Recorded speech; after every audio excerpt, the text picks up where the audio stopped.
If you're a Dying Light fan, then you're probably hyped more than ever for its sequel, and with all the new information we're getting regarding the game's world, characters, and story, we got quite a lot to discuss. Techland has spoiled us with episode 2 of their new AMA Ask Me Anything series that has started a couple weeks back, which leads me to believe we'll be getting episodes every 2 to 3 weeks until I assume E3 in June, but it's not really time to speculate since we got some new official Dying Light 2 details to cover. So anyways, my name is Ty, and let's get to the AMA. We have Timon Smektala, Techland's lead game designer, here again with us today, along with the associate producer at Techland, Julia Shinkurik, to answer some of the community's recurring questions. So to start off with question 1, it asks if Aiden, the game's protagonist, will grow as a person through the events of the story. Timon replies with yes, absolutely, and goes on to speak about Aiden being defined at the very beginning of the game, which has me thinking how different Aiden could be by the end through all the possible story choices you're given. Surely there will be different versions of Aiden by the end, one likely the hero that saves the survivors, and another that probably being the villain that sacrifices everyone for his own personal desires.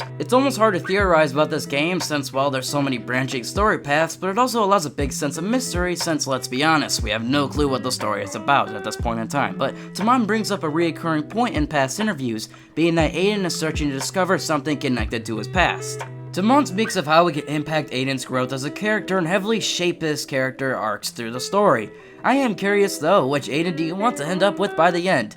It's looking like this game could allow for you to be the villain, which if done right could be amazing, so let me know what you want to end up with down below. Question 2 is about the GRE and if they'll make a return in Dying Light 2, for which the answer we get is yes. Their organization was responsible for supplying antizen and drops throughout Haran during the events of the first game, but now 15 years into the future, they aren't necessarily wiped out, as you can still find traces of them throughout the world and whatever they left behind. Most likely there aren't any official GRE members left in Dying Light 2, so we'll just be seeing the impact of their power and wealth, but according to Timon, they play an important role in the world building. Also, we'll be able to discover what happened to the GRE through notes and collectibles that we find during our time scavenging. We also could find many secrets to uncover that explain the events between Dying Light 1 and 2, and even the backstory of the GRE itself. Moving on to question 3, we get information about the NPC characters and the relationships that'll take place. The question asks if there will be romance options like in a Bioware game, for example, for which Timon shoots down these ideas by saying it was never their goal.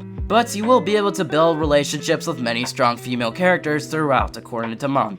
This is looking like we'll have a large cast of memorable characters to remember after the credits roll, which has me personally excited. I look forward to interacting with all types of weirdos throughout my journey. The final question we're going to talk about today in the AMA is about the canonical ending of the following. We get no definitive answer as Timon says it's a little too early to reveal this, but I think we all know what route they went. What we do find out from Timon is that the events of the first game are heavily connected to Dying Light 2 and everything leading up to it. Julia then goes on to say that Kyle Crane surely had some sort of impact on the events of Dying Light 2 and we'll be the ones to find that out. Personally, I do think we go with the ending where Crane turns into a volatile and makes his way into the outside world. Otherwise, I'm not really sure how nuking Haran could have led to the events of Dying Light 2, since most likely the virus would have been wiped out like the mother predicted. If you want, feel free to let me know what you think down below, but that's all for today. We got 4 more questions and answers to cover, but until we meet again, have a great day.